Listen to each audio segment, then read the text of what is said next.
अस्सलाम वालेकुम। बोल न्यूज हेडक्वार्टर्स में खुश आमदीद। मैं हूँ महविश निसार। मैं हूँ मोहम्मद कामरान और मैं हूँ शाइस्ता शहजाद। हेडलाइंस आपने जानी, बुलेटिन में आपको बताएंगे। वर्दी वाले मुजरिम नहीं बचेंगे। मौत बांटते डंपर। धांधली के मंसूबे की तैयारी कहां? महंगे पेट्रोल के फायदे। और नवाज शरीफ का जाना साजिश था।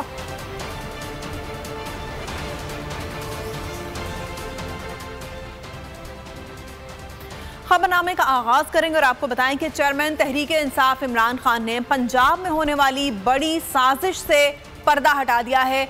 सहाफियों से बंद कमरा इजलास में क्या बातें की, कौन से अहम इंकशाफात किए, ये सब आपको बताएंगे। साथ ही ये भी बताएंगे कि मवेशी मंडी में कितने जानवर आए हैं। लेकिन इससे पहले एक और बड़ी खबर आपको दें कि सिंध में वर्दी वाले क्रिमिनल्स के खिलाफ बड़ा ऑपरेशन शुरू कर दिया गया है।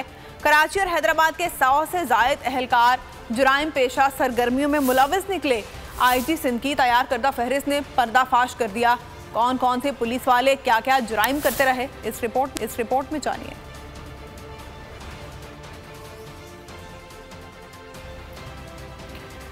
आपको बताएं कि जो क्रिमिनल्स वर्दी में क्राइम्स कर रहे थे सिंध में, वो पकड़े गए हैं। मुख्तलिफ किस्म के क्राइम्स का इंकिशाफ हुआ है जो कि वर्दी के एहलकार कर रहे थे। सिंध में जराइम के डेरे, मुहाफिज ही बने लुटेरे। सिंध पुलिस की काली भेड़ें जराइम में मुलविस निकली। फहरिस्त ने पर्दा चाक कर दिया। आईजी सिंध की ग्रैंड ऑपरेशन की तैयारी। मुलविस एहलकारों के खिलाफ घेरा तंग होने लगा। आईजी सिंध की तैयार शुदा फहरिस्त के मुताबिक हैदराबाद और कराची के 100 से जायद एहलकार जराइम में शामिल। सब इंस्पेक्टर, ASI और सिपाही लूट मार मचाते रहे। कराची के 48 और हैदराबाद के 63 पुलिस वालों के नाम आ गए। Incharge CIA inspector Munir Abbasi, SHO B section Imran Rashid, SHO Qasimabad Ejaz Masan, SHO Niaz Panhwar समेत दीगर एहलकार जराइम में मुलविस हैं। इन अफराद पर मंशियात फरोशों की सरपरस्ती का भी इल्जाम है। तमाम अफसरान और एहलकारों को ऑपरेशनल ओहदों से हटा दिया गया है। कराची के 48 पुलिस एहलकारों को ब्लैक लिस्ट कर दिया गया है। तो पुलिस में काली भेड़ों के जराइम में मुलविस होने की खबर ने सिंध पुलिस में हलचल मचा दी है। सिंध के बेशतर पुलिस एहलकारों में इस बात को लेकर खलबली मच गई है कि कहीं फहरिस्त में उनका नाम भी शामिल तो नहीं। हैदराबाद और कराची से हमारे नुमाइंदगान हमें मजीद तफसीलात से आगाह करेंगे। कराची से मौजूद है हमारे साथ, जबकि हैदराबाद में मौजूद हैं ब्यूरो चीफ इरफान आराई। सबसे पहले रुख करते हैं शहर कायद कराची का। शाहरुख, बताइएगा इस हवाले से आपके पास क्या क्या तफसीलात हैं? देखें, जो सिंध पुलिस है और खुसूसी तौर पे कराची पुलिस की अगर मैं बात करूं तो तमाम एहलकार जो है वो उनमें एक खलबली सी मची हुई है, क्योंकि एक नोटिफिकेशन जारी हुआ था 7 जून को। उसमें वाज़े लिखा हुआ था कि जो एहलकार क्रिमिनल केसेस में मुलव्वस होंगे उनके खिलाफ सख्त से सख्त कार्रवाई जो है वो अमल में लाई जाएगी, क्योंकि IG सिंध गुलाम नबी मेमन की जानिब से ये सख्त हिदायत है कि पुलिस में जो काली भेड़ें हैं उनको निकाल बाहर किया जाना चाहिए और उसके ऊपर सख्ती से अमली जो है वो मुजाहरा इस वक्त जारी है। आज 2 नोटिफिकेशन जो है वो बोल न्यूज़ को मौसूल हुए हैं। एक SSP वेस्ट SSP किमाड़ी फिदा हुसैन जावरी की जानिब से, जिसमें 27 एहलकार जिनको ब्लैक लिस्ट किया गया है, उसमें से ASI और हेड कांस्टेबल समेत कांस्टेबल भी जो है वो शामिल है। इन तमाम जो है वो एहलकार मुख्तलिफ मुकदमात में जो है वो शाहरुख साहब हमारे साथ आप मौजूद हैं। इस वक्त हमें ज्वाइन किया है पाकिस्तान पीपल्स पार्टी के रहनुमा शर्जील मेमन साहब ने। बहुत शुक्रिया शर्जील साहब आपके वक्त का। शर्जील साहब, अब इस हवाले से आप क्या कहेंगे कि जो पुलिस वाले हैं वो खुद जराइम में मुलविस है, ना सिर्फ एहलकार बल्कि पुलिस अफसरान भी?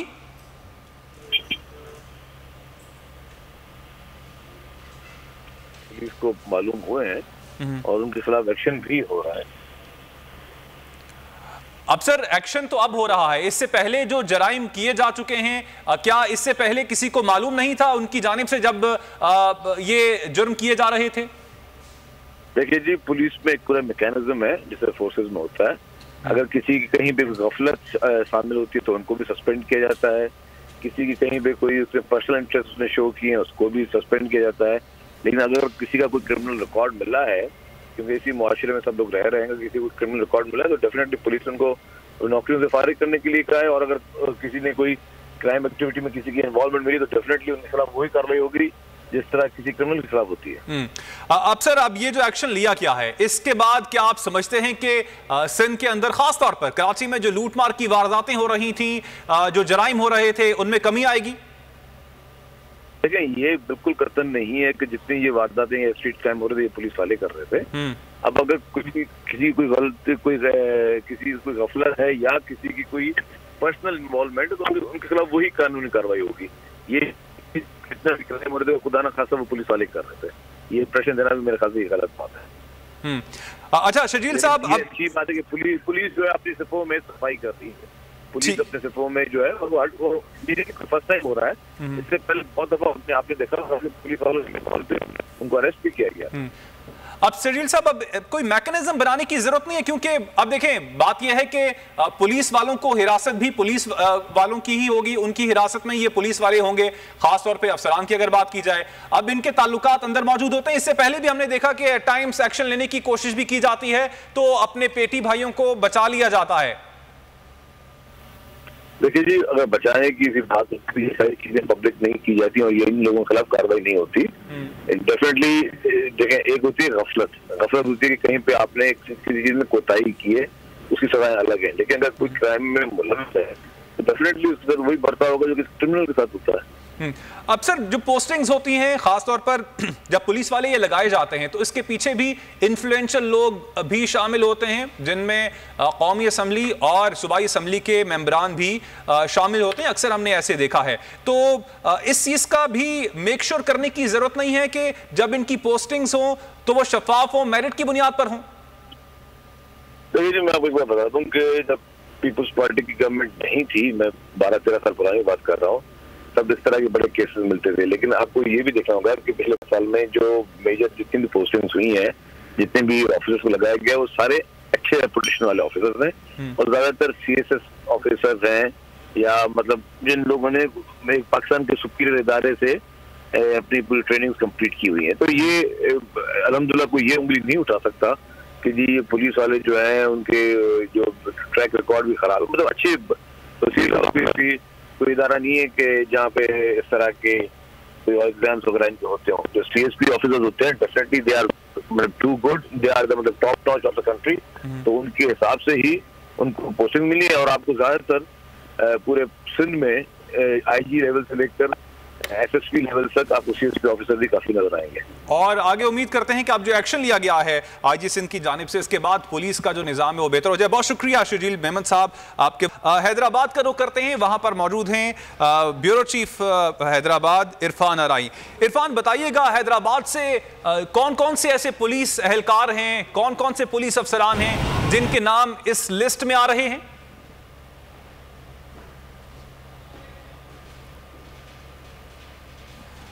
इरफान अराई के पास भी जाएंगे, शाहरुख शाह से भी तफसीलात मालूम करते हैं। शाहरुख, इससे पहले आप हमें अपडेट्स दे रहे थे, कराची से कौन कौन से ऐसे पुलिस एहलकार और पुलिस अफसरान हैं जिनके इस लिस्ट में नाम है?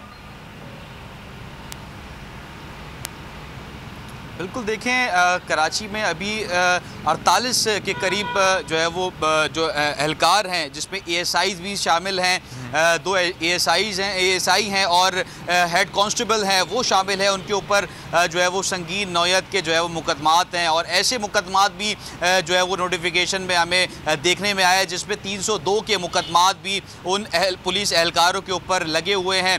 कत्ल के जो है वो मुकदमात भी उसमें शामिल हैं, इक़दाम में कत्ल के मुकदमात भी शामिल हैं। तो इससे IG सिंध गुलाम नबी मेमन की जानिब से जो ये इक़दाम उठाया गया है, क्योंकि पुलिस रिश्वत के एवज़ जो है वो अपने CROs जो क्रिमिनल रिकॉर्ड ऑफेंस होता है उसको कराने से भी जो है वो पुलिस वाले ये जो एहलकार हैं वो रिश्वत के एवज़ जो है वो CRO नहीं करवा रहे अपने, कि उनका क्रिमिनल रिकॉर्ड सामने आ जाएगा। एडिशनल IG कराची जो है इस वक्त मौजूदा, उनको चाहिए कि जो CRO है उसका जो अमल है उसको यकीनी बनाए, क्योंकि बहुत बहुत सारे एहलकार ऐसे हैं जो कि अपने जो ऊपर के अफसरान हैं उनको पैसे के एवज अपने सीआरओ से जान छुड़ा रहे हैं, जिसकी वजह से उनका जो क्रिमिनल रिकॉर्ड है वो सामने नहीं आ रहा। इस तरीके से अगर उनका क्रिमिनल रिकॉर्ड सामने नहीं आता उसके बाद फिर ऐसा होता है कि वो ऑपरेशनल यानी कि जो किसी भी जो मेन थाना है उस पर तैनात हो जाते हैं और उस पर उनका फिर से रिश्वत का बाजार जो है वो गर्म हो जाता है। अच्छा, शाहरुख शाह हमारे साथ ही मौजूद रहेगा। हैदराबाद का रुख करते हैं, इरफान आराई हमारे साथ मौजूद हैं। इरफान, बताइएगा क्या हैदराबाद में पुलिस एहलकार और पुलिस जो अफसरान हैं वो कंसर्न हैं इस लिस्ट के आने के बाद?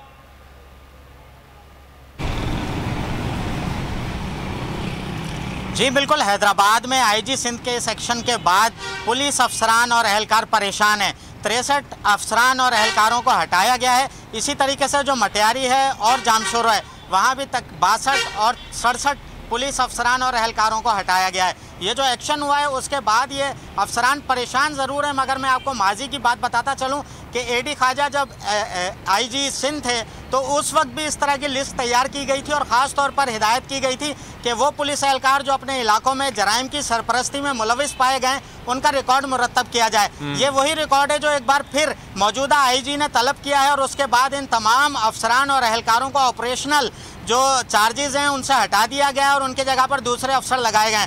शहर में जो जराइम की वारदातें हैं उसकी शिकायत आम थी और ज़्यादातर शहरियों की शिकायत ये थी कि थानों पर जो अफसरान तैनात हैं वो अव्वल तो ड्यूटी पर नहीं होते और अगर होते हैं तो वो जराइम पेशा अफराद की सपोर्ट करते हैं। तो हमने जब राब्ते की कोशिश की है एसएसपी हैदराबाद से तो उन्होंने इस सूरत हाल पर राब्ते का जवाब नहीं दिया। डीआईजी हैदराबाद से अपने भरपूर कोशिश की कि राब्ता करें, उनसे बात करें कि रेंज में क्या सूरत हाल है। ऐसा महसूस होता है कि डीआईजी एसएसपी भी जो है वो आईजी की सेक्शन के बाद परेशानी का शिकार हैं, क्योंकि ये जो अफसरान हैं ये मंजूर नजर रहे हैं हमेशा जिले अपने हैदराबाद की सूरत से। आपका शुक्रिया शाहरुख शाह, आपने कराची से अपडेट किया, आपका भी शुक्रिया।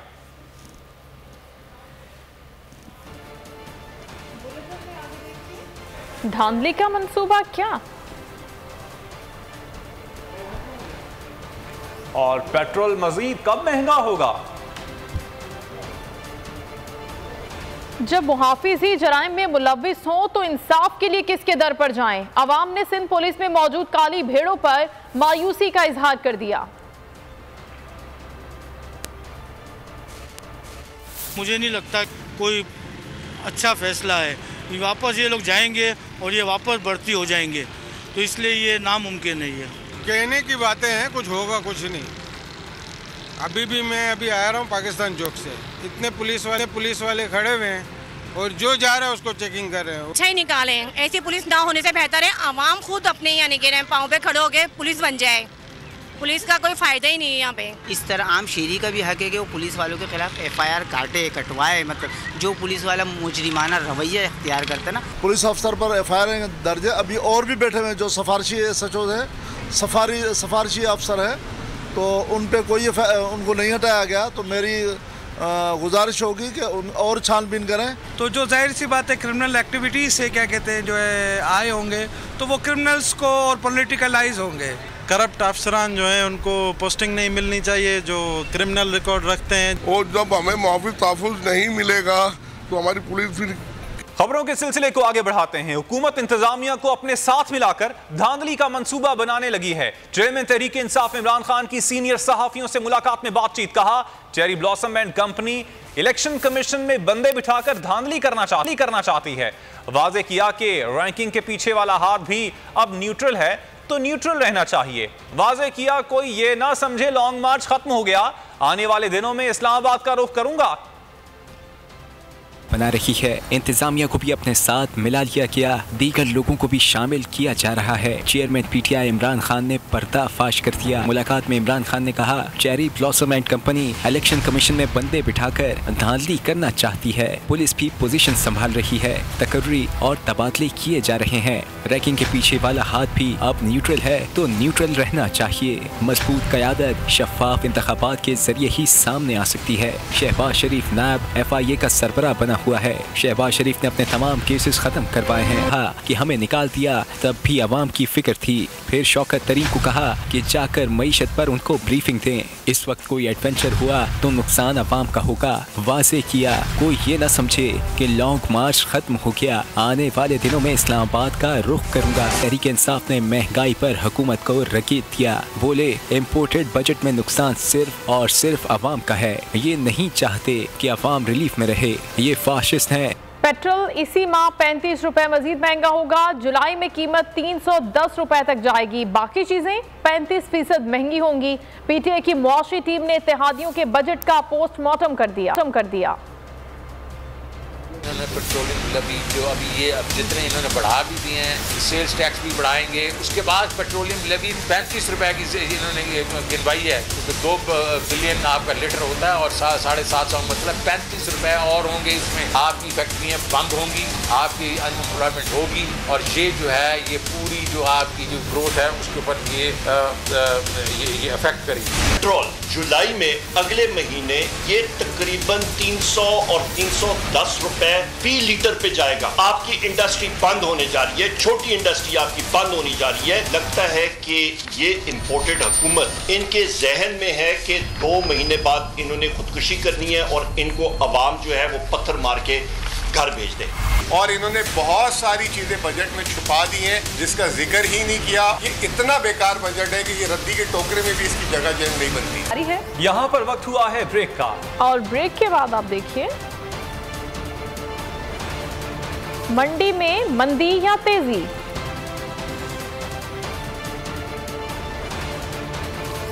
ट्रेन मार्च कब?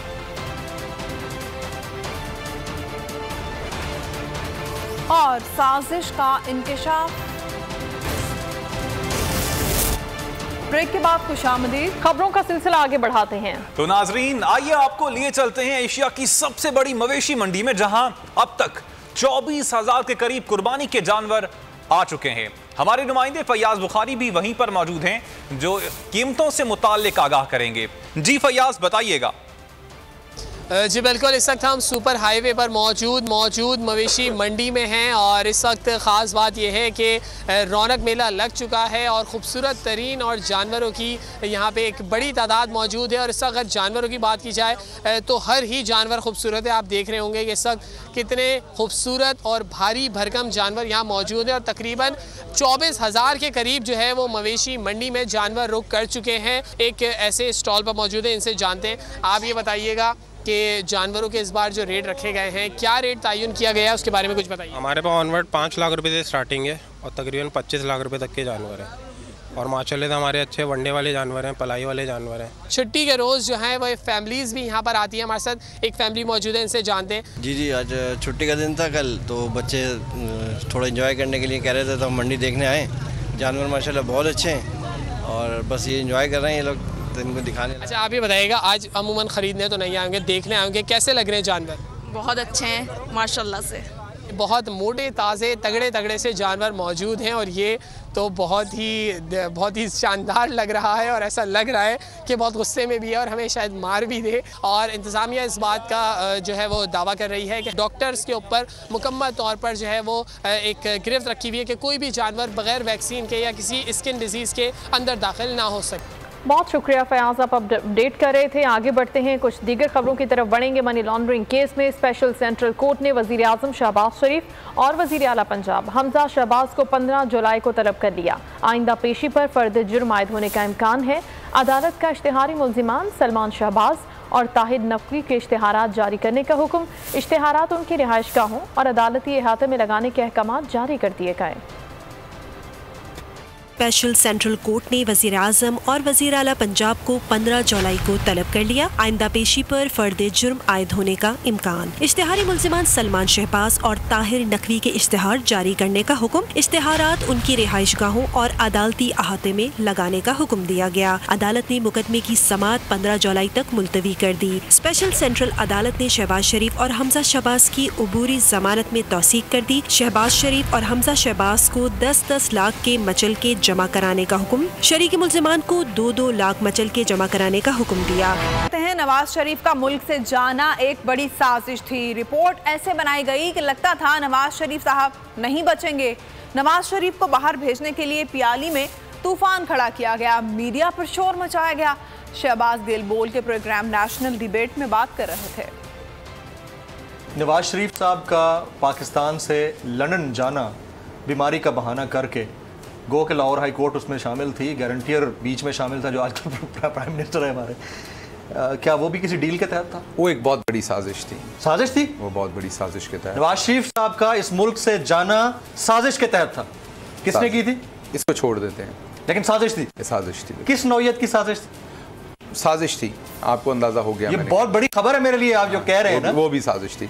उस सारी बीमारी को ऐसे बनाया गया, उन सारी रिपोर्ट्स को ऐसे बनाया गया कि अल्लाह माफ़ करे शायद वो 1 घंटे में फौत होने लगे हैं। अदालतों के अहकामात, सारा कुछ, मीडिया, वो सारा कुछ मैनेज किया गया। वो इतना बड़ा तूफ़ान कौन बर्पा कर सकता है, ये देखने की बात है। वो एक इतना बड़ा जोल्ट कौन दे सकता है पूरे सिस्टम में कि एक प्याली के अंदर तूफ़ान को बर्पा करना और फिर वो तूफ़ान इस पूरे कमरे को अपनी ओट में ले ले जो असल में प्याली के अंदर उठा हो। तो वो काम किया गया और वो एक साजिश के तहत वो सब कुछ करके सारा झूठ क्रिएट करके भेजा गया। लेकिन उसका भी वक्त नहीं, उस पर बात करने का वक्त नहीं है।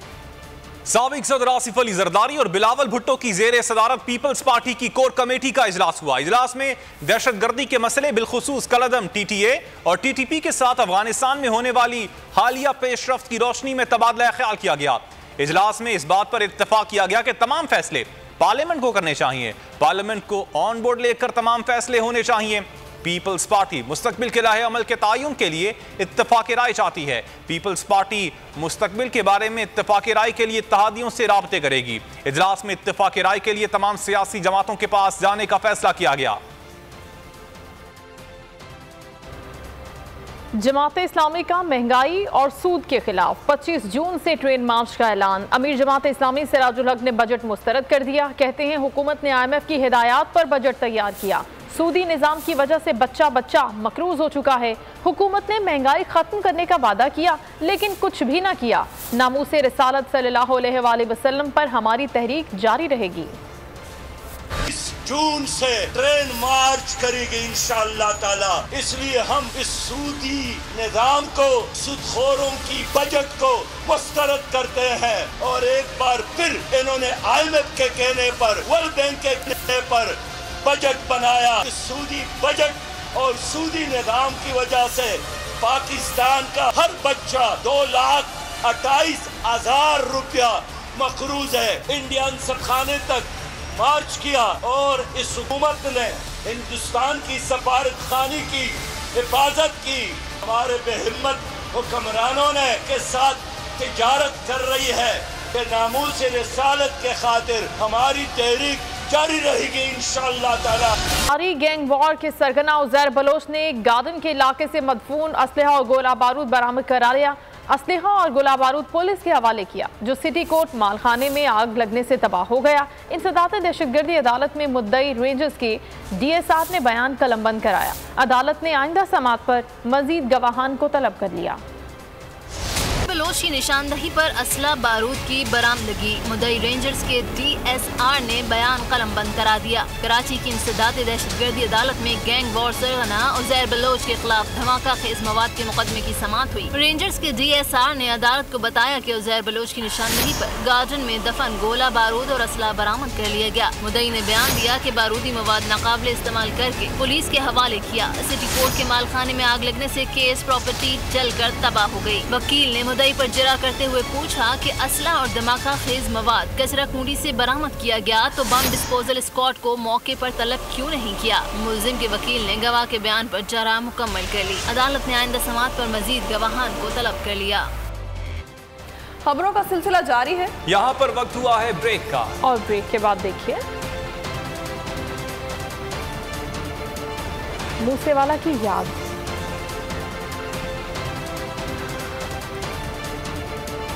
और डकार पर टैक्स।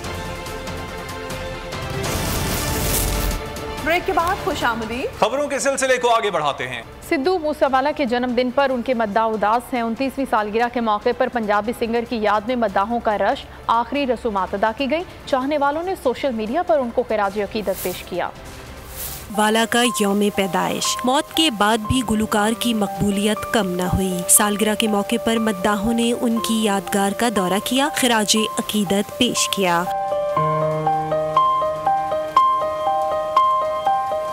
सिद्धू मूसेवाला के इंस्टाग्राम अकाउंट पर फॉलोअर्स की तादाद में मुसलसल इजाफा, मद्दाहों की तादाद 10 मिलियन क्रॉस कर गई। मद्दाहों का कहना है कि अगर सिद्धू मूसेवाला होते तो उनके दरमियान सालगिरह मनाते, लेकिन एक वक्त ने सब बदल दिया। चाहने वालों ने गुलकार के गाने शेयर करके उनकी यादें भी ताज़ा की। सिद्धू मूसेवाला को 29 मई को गोली मार के कत्ल कर दिया गया था। गैंगस्टर लॉरेंस बिश्नोई ने कत्ल का एतराफ किया था। वो न्यूज़ हेडक्वार्टर से अब तक के लिए इतना ही। कुछ ही देर में हाजिर होंगे हेडलाइंस के साथ। किसी भी खबर के लिए विजिट कीजिए bolnews.com और देखते रहिए बोल न्यूज। सब्सक्राइब करें और बेल दबाएं ताकि कोई खबर रह न जाए।